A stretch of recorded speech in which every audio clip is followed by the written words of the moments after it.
Hello guys, and welcome back to the channel. Hope everybody's doing well. Now this video is entitled, How Can WWE SuperCard Save Itself? And this video is made in response to the video I made on Friday titled, Where did WWE SuperCard go wrong? And I was pleasantly surprised with the feedback. I didn't expect it to be so well received, so thank you for that. Most of you all agreed with what I was saying, but as I said in my tweet, I was always going to be making this video. As much as I liked making the previous video and bashing the hell out of a game that I've loved for 6 years, I needed to make this one to set things somewhat straight. So to start things off, I won't be pushing for major additions to the game. I won't be pushing for things like trade centers, auction houses, and the return of unlimited ads, because although they're all great additions and I think they would pull the game out of a hole, they're not realistic. Not at the moment anyway. I feel like they're just not going to happen. So I'm not going to bore you with those. They're not ludicrous. They're all fantastic, as I said, and the people that come up with them are awesome. But yeah, they're not in the ballpark. But what we do need is we need real hard changes to satisfy the middleman. We don't want another promotional mode forced down our throats. We want change, and we need it sooner rather than later. So here's a bunch of things I'd change to help SuperCard return to a playable state. Disclaimer, we'd all love SuperCard to go back to Season 1 or even Season 3, but it's never going back there.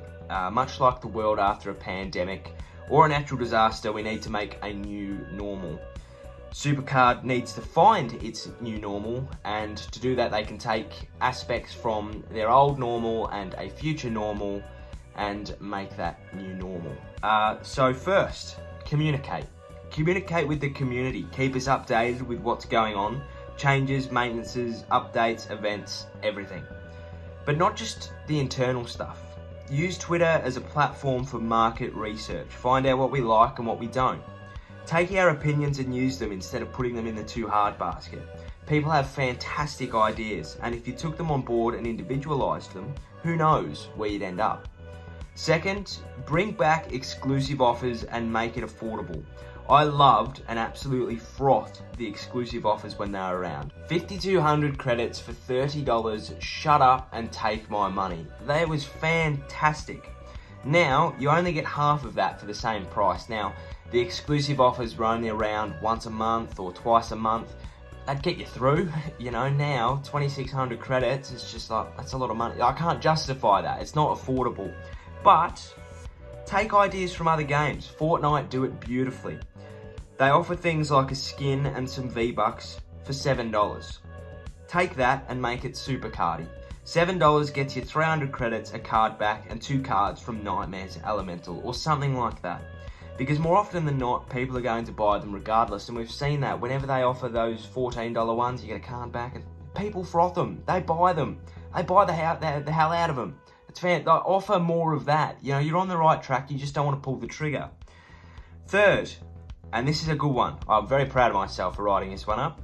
Incorporate the main 2K game into SuperCard. If we look back at NBA 2K18, and I'm not sure if they actually continued this partnership afterwards, but they had the face scan model put into my NBA 2K18 that year, meaning to access the face scan, you had to download the app.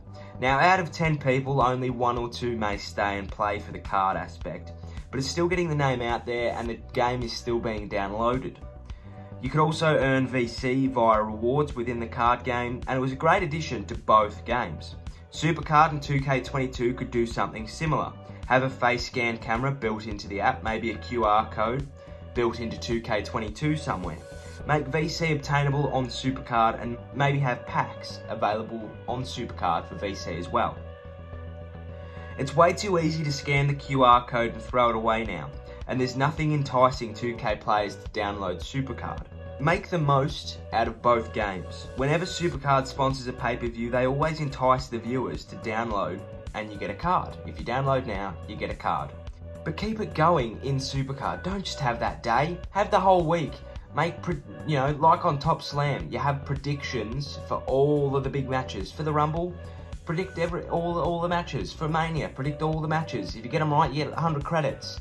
You know, you could be making bank out of that. You could, 6 matches, 8 matches, 9 matches. There's 900 credits if you get them all right. Make it fun and make it enticing for the SuperCard community. You know, keep it community friendly. Fourth, and this is completely selfish, but make the game interesting enough to make content on. You give creators the tools and the house will be built. The creators sell the house and the buyers watch the videos. Viewers can't buy into videos anymore, and it's incredibly hard to sell a house or a game when there's nothing going on. I get it. Every creator has a purple patch where their videos bang and where others take a back seat for a bit. But when the majority of the community is struggling to pull views and numbers even somewhat close to what they know they could, it's difficult to stay motivated. As we've seen in recent times, pack openings and freebie videos are the main source of views, but that's a long time in between drinks. And creators can only hold on for so long. Personally, I don't find making SuperCard videos enjoyable anymore. I like recording them and editing them, but afterwards I'm always wondering how I could have done better.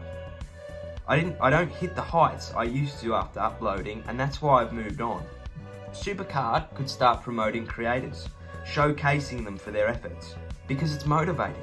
There's no better feeling than when someone acknowledges you, and it's confidence building. It builds the community.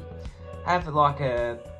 Oh, there's no days that start with C, is there? No. Have like a fun Friday where you put up somebody's video or send a link to their channel, because people get around it, and the power of social media these days is amazing.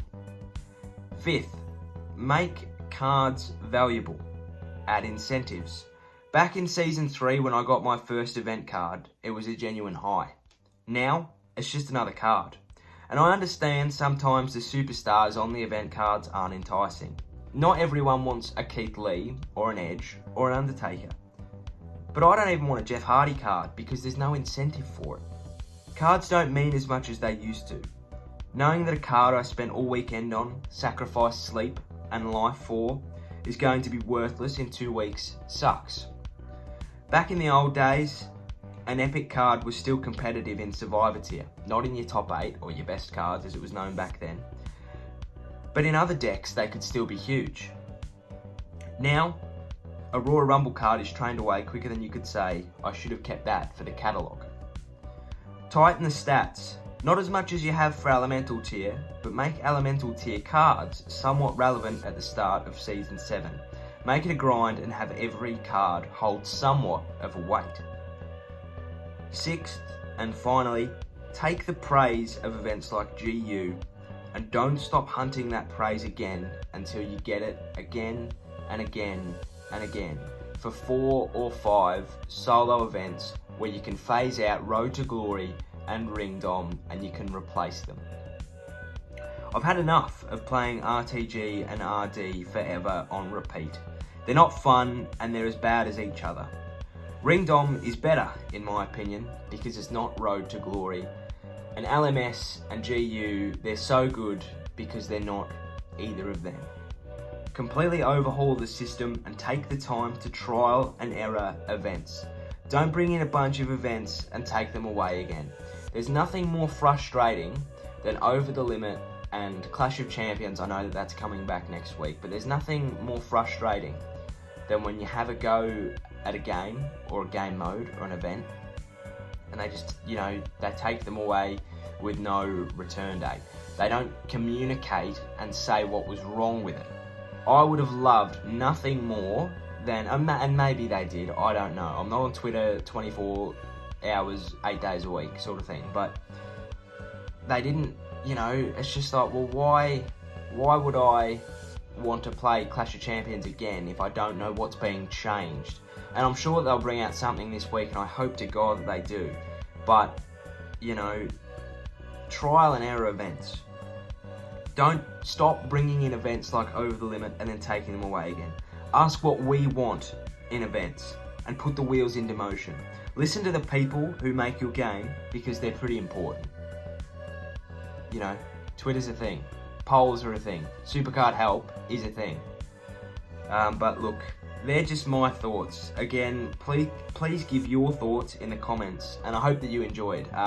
There've been 2 videos that I never thought I'd make on this game, but I think I sort of had to. So I don't know when the next SuperCard video is going to come. I really enjoyed the tier maker that I did the other day, and I don't know, I just really enjoyed not playing it but still making videos on it. So yeah, that's the sort of state of play at the moment. If you enjoyed, please give us a like and a subscribe down below. I'm sure that I'll come back with a Clash of Champions tips and tricks and stuff next week, because they're new events, so I should cover them, shouldn't I? But yeah, look, thank you for watching. If you enjoyed, please give us a like and a subscribe down below. Enjoy the rest of your week. This will probably come out on Monday, so look out for that. Well, you're already watching it, so thank you for looking out for it. Yeah, enjoy the rest of your weekend. It's a Friday today, so scratch all that. Enjoy the rest of your week. Have a great day. Cheerio, sayonara, and goodbye.